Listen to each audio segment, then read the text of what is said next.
Child and old age care আশ্রমের chairman Milton Samaddar ইয়াবা সেবন করে শিশু ও বৃদ্ধদের অমানবিকভাবে পেটাতো বলে জানালেন ডিএমপির অতিরিক্ত কমিশনার মোহাম্মদ হারুনুর রশিদ।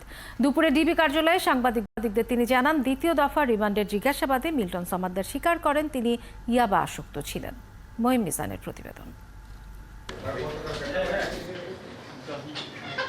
বৃদ্ধ, অনাথ শিশু ও মানসিক ভারসাম্যহীন মানুষদের সেবার নামে দেশ বিদেশ থেকে বিপুল পরিমাণ সাহায্য পেত মিল্টন সমাদ্দারের child and old age care আশ্রম।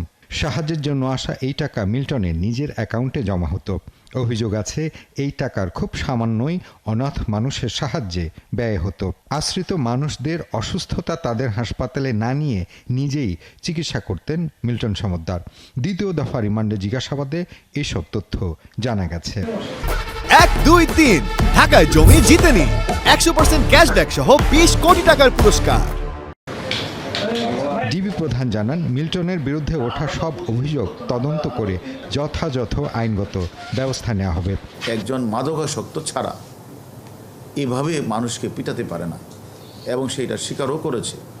এবং সে যে ডাক্তারের সই সিল নকল করে সে ডেথ সার্টিফিকেট বানিয়ে সেগুলিকে সে কোথায় যে কবর দিয়েছেন জানাজাবিহীন, সে তথ্য কিন্তু সে আমাদের কাছে আস্তে আস্তে স্বীকার করা শুরু করেছে। আমরা মনে করি তদন্ত চলবে, রিমান্ডে আছে।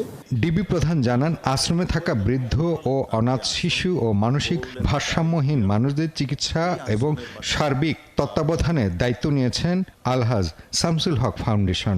এই আশ্রমের বাচ্চা বা অনাথ বা বৃদ্ধ যারাই রয়েছে তাদের জন্য খাওয়া দাওয়া চিকিৎসার সামগ্রী ব্যয়ভার বহন করে এবং সে আমাদের কাছে সম্মত হয়েছেন এবং সব কিছুর ব্যয়ভার নেবেন এবং সেখানে একজন কন্টিনিউয়াস একজন ডাক্তার রাখবেন, তাদেরকে চিকিৎসা সেবা দিবেন এবং যা খরচ হবে তিনি আমাদের কাছে স্বীকার করেছেন উনি তার শামসুল হক ফাউন্ডেশন থেকে সব ব্যয়ভার বহন করবেন। গত 1 মে রাতে মিরপুর এলাকা থেকে মিল্টন সমাদ্দারকে আটক করে ঢাকা মহানগর গোয়েন্দা পুলিশের মিরপুর বিভাগ।